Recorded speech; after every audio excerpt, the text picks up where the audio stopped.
Islamabad संजानी toll plaza के करीब नामालूम अफराद का पुलिस कैदी वैन्स पर हमला। अदालत पेशी के लिए लाए गए मुल्जिमान को छुड़वा लिया। वैन्स में सवार मुतादिद कैदी भी फरार। कैदियों में ज्यादा तादाद पीटीआई कारकुनान की थी। मुल्जिमान ने कैदी वैन्स पर फायरिंग भी की, शीशे भी तोड़ दिए। 4 मुल्जिमान को दोबारा गिरफ्तार कर लिया गया।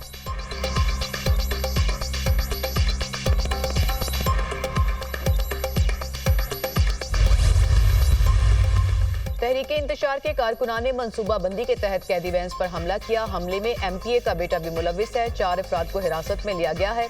उनके खिलाफ सख्त कार्रवाई होगी। किसी किस्म की रियायत नहीं बरती जाएगी। तहरीके इंसाफ का रद्द-ए-अमल मज़े का खेज और फिल्म की स्टोरी लगती है। वफाकी वज़ीर इत्तलात अता तारड़ की खुसूसी गुफ्तगू।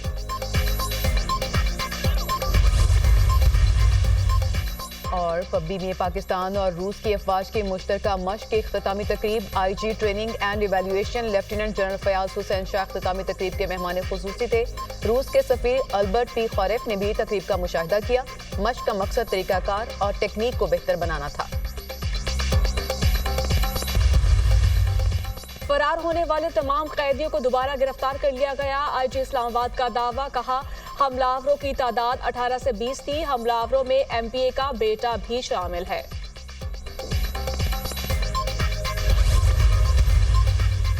और नेपरा ने कराची के लिए बिजली 3 रुपए 3 पैसे फी यूनिट मजीद महंगी कर दी। के इलेक्ट्रिक सार्फिन के लिए बिजली महंगी करने का नोटिफिकेशन जारी।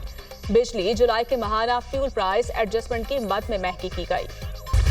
पाकिस्तान स्टॉक मार्केट में नई तारीख रकम। दौरान ट्रेडिंग स्टॉक मार्केट में 90,000 पॉइंट्स की सतह अबूर कर ली।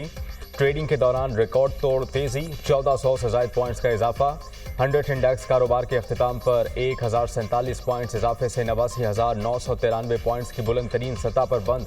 इंटरबैंक में डॉलर 20 पैसे सस्ता, 277 रुपये 64 पैसे पर बंद। सोने की कीमत में कमी, फी तोला सोने की कीमत 800 रुपये कमी, 2,82,300 रुपये की होगी।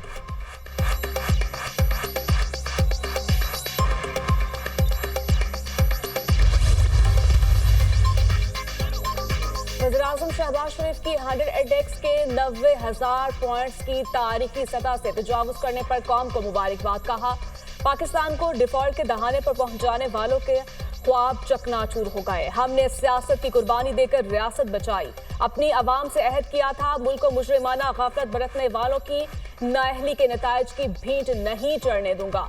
आज अल्लाह के फजलो करम से पाकिस्तान में हर महाज पर बेहतरी आई है। पुरुमीद हूँ कि आइंदा चंद रोज में मईशत की बेहतरी के हवाले से मजीद खुशखबरियां मिलेंगी। स्टॉक मार्केट में मार्च 2024 से अब तक 36% इजाफा। महंगाई में कमी और मजमूई मुआशी इस्तेहकाम का सेहरा मुआशी टीम को चाहता है।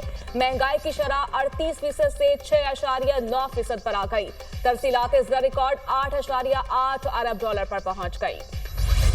सुप्रीम कोर्ट में चीफ जस्टिस काजी फायज़ ईसा की रिटायरमेंट पर full court reference. Justice Mansoor Ali Shah, justice Munib Akhtar, justice Ayesha Malik, justice Malik Shahzad और जस्टिस अतहर मिनल्ला रेफरेंस में शरीक ना हुए। फुल कोर्ट रेफरेंस में नए तैनात chief justice justice Yahya Afridi, 2 ad hoc और 2 शरई अदालत के जजेस समेत 16 जजेस की शिरकत। जस्टिस मंसूर अली शाह उम्रे की अदायगी के बायस मक्का में हैं। नए तैनात chief justice justice Yahya Afridi ने अपने खिताब में कहा कि चीफ जस्टिस काजी फायज़ ईसा की कमी महसूस करेंगे। इनसे बहुत कुछ सीखा।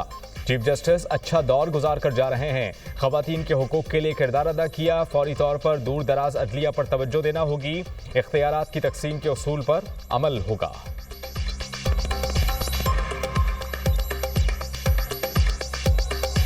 I am sad for you to leave, as we will surely miss your pleasant sense of humor. On a personal note, I have found you to be a good, caring human being. If you meet, greet and treat Justice Qazi Faiz Issa with a smile and humility, he will reciprocate with such gentle softness. As a judge sharing the bench with Justice Qazi Faiz Issa, I have learnt a lot. हम case सुनते हैं, कागज़ पे कुछ फिक्रे लिखे होते हैं, अंदाज़ा लगाना होता है कहाँ सच है कहाँ झूठ है। कागज़ के टुकड़ों पे जो लिखा गया है वो एक पार्टी को फ़ायदा देता है और दूसरे को नहीं। सच क्या है वो तो ऊपर वाला जानता है, मगर हम तो कागज़ों पे चलते हैं, कानून पे चलते हैं कि जो साबित कर सके केस कागज के बेसिस पे उससे मालूम होता है कि कॉजलेस बनाने में कोई दखल नहीं किया। कॉज केस लगना है, कौन सा लगना है, मैंने कहा उनका काम, मेरा काम नहीं।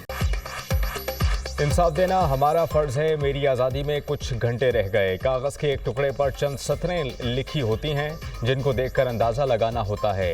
एक कागज़ एक पार्टी के लिए फ़ायदा, दूसरी पार्टी के खिलाफ होता है। सच क्या है सिर्फ अल्लाह ही जानता है। कॉज लिस्ट बनाने में कभी मदाखलत नहीं की, क्योंकि कौन सा केस लगना है और कौन सा नहीं, ये मेरा काम नहीं।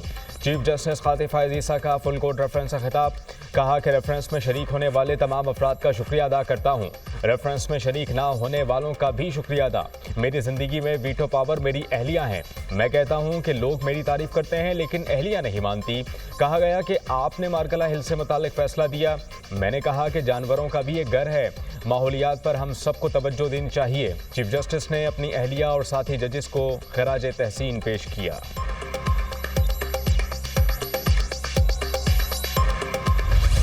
जस्टिस याह्या अफरीदी को हम नहीं समझ सके, उनका लेवल हमसे ऊपर है। लोग हमें समझ गए मगर जस्टिस याह्या अफरीदी को कोई नहीं समझ पाया। एक टॉक शो में देखा, कहा जा रहा था कि चीफ जस्टिस ये फैसला फलां जज ये फैसला देगा, मगर जस्टिस याह्या अफरीदी का कहना था कि उनका कुछ नहीं कहा जा सकता कि क्या फैसला देंगे। साथ ये भी कहा गया कि जस्टिस याह्या अफरीदी जो भी फैसला दें वो आइन और कानून के मुताबिक होगा। चीफ जस्टिस कादिर फैज़ ईसा का इशाइये से खिताब। सुप्रीम कोर्ट बार और पाकिस्तान बार काउंसिल की जानिब से चीफ जस्टिस के एजाज़ में इशाइया। एक अहद तमाम, चीफ जस्टिस कादिर फैज़ ईसा आज रिटायर होंगे। नए तैनात होने वाले chief justice justice Yahya Afridi कल से अपने ओहदे का हलफ उठाएंगे। हलफ बर्दारी की तकरीब ऐवान सदर में होगी।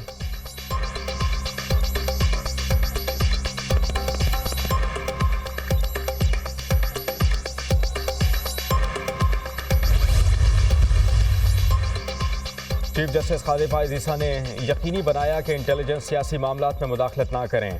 फैज़ाबाद धरना केस का तारीखी फैसला दिया। चीफ जस्टिस ने कानून में शफाफियत को यकीनी बनाया। मुल्क में इंतखाबात होने की यकीन दहानी करवाई। चीफ जस्टिस कादिर फैज़ ईसा ने जमहूरियत को फ़रोग़ दिया। अटॉर्नी जनरल मंसूर अबान का तकरीब से खिताब।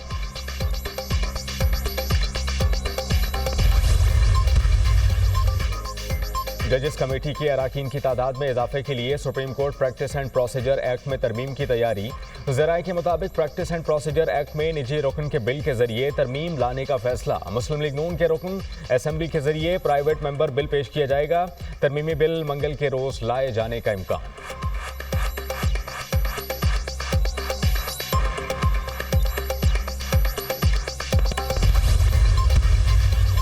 वज़ीर आला पंजाब मरियम नवाज से बेल्जियम के सफ़ीर की मुलाकात। बाहमी ताउन के फ़रोग़ और ताल्लुकात को मज़ीद मजबूत बनाने पर तबादला ख्याल। दोनों ममालिक का मुस्तक़बिल में दो तरफ़ा ताउन के फ़रोग़ के मज़ीद मौक़े तलाश करने पर जोर। बेल्जियम के सफ़ीर की वज़ीर आला मरियम नवाज की अवाम दोस्त पॉलिसियों की तारीफ़। पंजाब हुकूमत के मौशी विजन को सराहा। मरियम नवाज ने कहा कि पाक बेल्जियम दो तरफ़ा ताल्लुकात को कदर की निगाह से देखते हैं। बेल्जियम के साथ ताल्लुकात नई बुलंदियों तक पहुँचाएंगे। तालीम, IT और ज़राअत के शोबों में ताउन को मज़ीद फ़रोग़ देना चाहते हैं।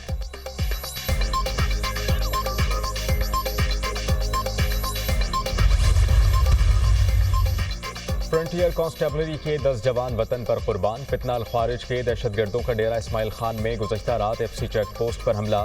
खारजी दहशतगर्दों का बहादुरी से मुकाबला करते हुए FC के 10 जवान शहीद, 3 जख्मी। शहीद जवानों ने जाने निछावर करके ख्वारिजी दहशतगर्दों का चेक पोस्ट पर हमला नाकाम बनाया। शहीद होने वाले FC के 6 जवानों का ताल्लुक जनूबी वज़ीरिस्तान, 4 जवानों का ताल्लुक करक से था।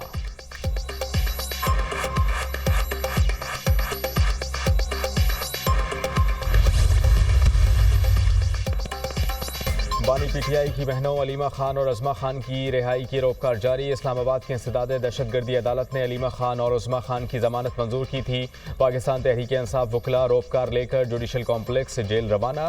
अलीमा खान और अज़मा खान के खिलाफ थाना कोहसार में मुकदमा दर्ज है।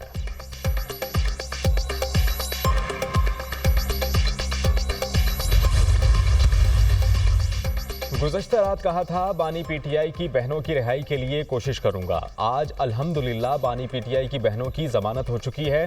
कौम को सच बताता रहूंगा और ये लीडरशिप आपसे छुपाती रहेगी। बिकाऊ PTI लीडरशिप अपने लीडर की बहनों को जेल एक बार पूछने नहीं गई। सेनेटर फैसल वावडा का एक्स पर पैगाम।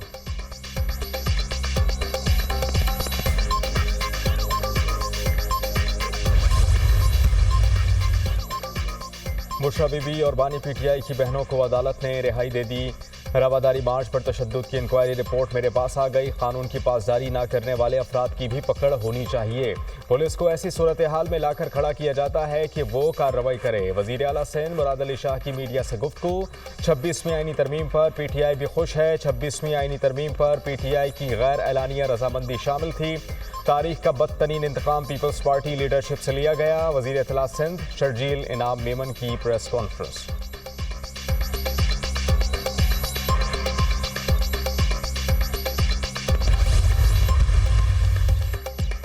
वज़ीर आला हाउस पेशावर में पाकिस्तान तहरीक इंसाफ की सियासत का घर बन गया। पाकिस्तान तहरीक इंसाफ के मरकजी रहनुमाओं का इजलास आज वज़ीर आला हाउस में तलब। बानी पीटीआई की अहलिया बुशरा बीबी वज़ीर आला हाउस में मौजूद। शिबली फराज, रऊफ हसन और सलमान अकरम राजा शरीक होंगे। खलीम आदिल शेख, ख़ान अब्बास, शमीम नकवी, आमिर डोगर इजलास में शरीक होंगे। इजलास में बानी पीटीआई की रिहाई 26वीं आईनी तरमीम के हवाले से गौर होगा। वज़ीर आला खैबर पख्तूनख्वा की मुआविन खुसूसी मशाल यूसुफजई ने कहा कि बुशरा बीबी की तबीयत ठीक नहीं, उनको शदीद इन्फेक्शन है, कान से खून भी आ रहा था। बुशरा बीबी के मजीद टेस्ट आज होंगे।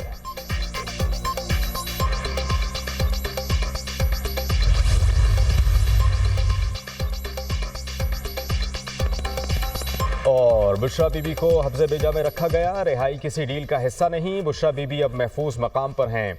बानी के हुक्म पर मौलाना फजलुर रहमान से मुज़ाकरात का सिलसिला जारी रखेंगे। अपोजिशन लीडर उमर अयूब की मीडिया से गुफ्तगू। मुशीर इत्तलात के पी बैरिस्टर सैफ ने कहा कि बुशरा बीबी रिहाई के बाद बाहर किसी मुल्क नहीं बल्कि पेशावर पहुंची हैं। डील करने वाले शरीफ खानदान की तरह लंदन या सऊदी अरब भाग जाते हैं। डील मुखालिफिन की ख्वाहिश हो सकती है मगर हकीकत नहीं। बुशरा बीबी ने बहादुरी के साथ जाली मुकदमात का सामना किया।